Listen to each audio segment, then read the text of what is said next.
Assalamualaikum warahmatullahi wabarakatuh. Hamdan bila ghayah wa syukran bila nihayah.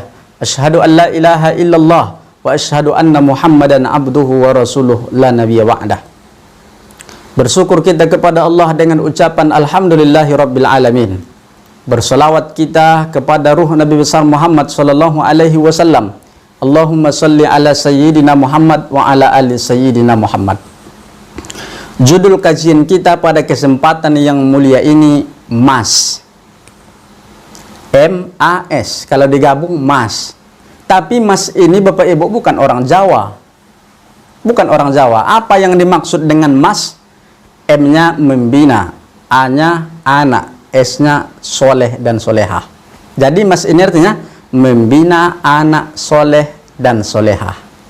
Bapak Ibu yang dimuliakan oleh Allah Subhanahu wa Ta'ala, sebagai orang tua, tentu yang mereka harapkan mendapatkan anak yang soleh dan mendapatkan anak yang solehah. Saya pernah membagikan pertanyaan atau yang disebut dengan angket kepada 100 orang siswa. 50 daripada 100 orang tua, 50 orang tua daripada 100 siswa itu tergolong orang tua yang tidak yang tidak terlalu taat ibadah, contoh sholat. Artinya Bapak Ibu yang dimuliakan oleh Allah, 100 mengatakan ketika saya wawancara, ada sekitar 20 orang mengatakan, apa kata mereka? Ustadz, biar saya sejahat ini ya, katanya, walaupun saya seburuk ini kelakuan saya Ustadz, tapi saya ingin memiliki anak yang soleh. Ustadz, walaupun saya tidak soleh, walaupun saya tidak mau sholat hari ini, tapi saya ingin anak saya jangan mencontoh, jangan menjadi seperti saya.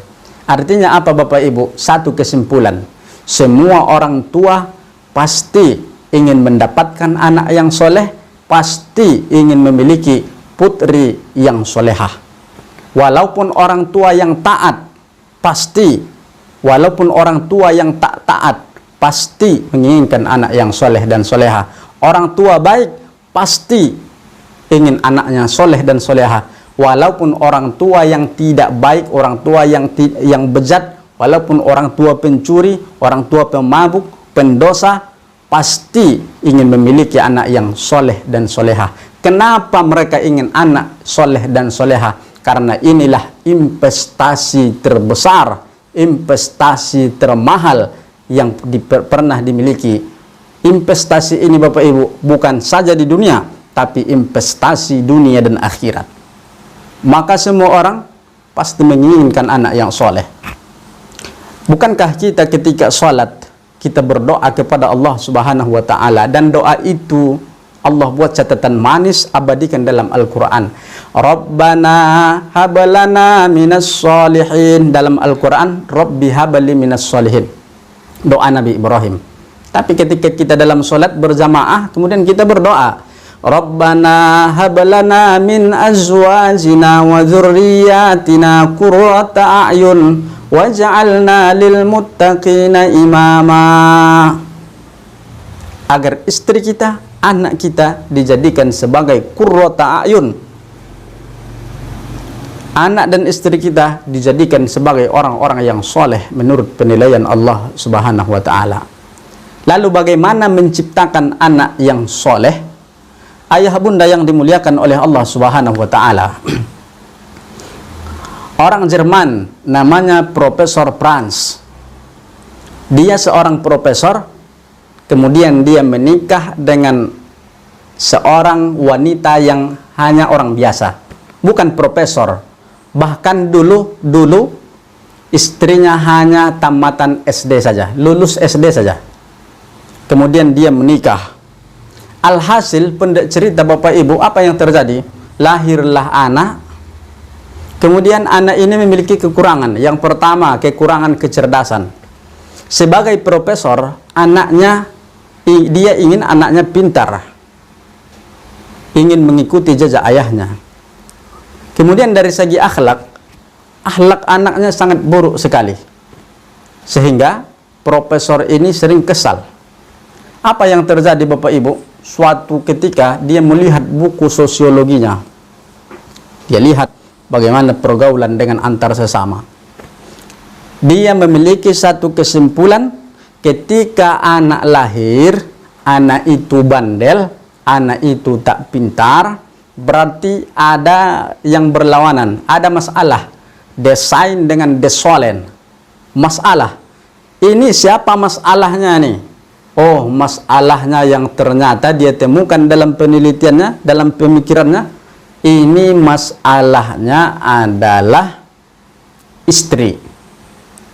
Saya kan profesor, pintar, baik. Berarti kalau anak saya bodoh, anak saya tak berakhlak, berarti yang salah istri. Dia ambil pistol Bapak Ibu, dia tembak istrinya, dead, mati. Mati istrinya.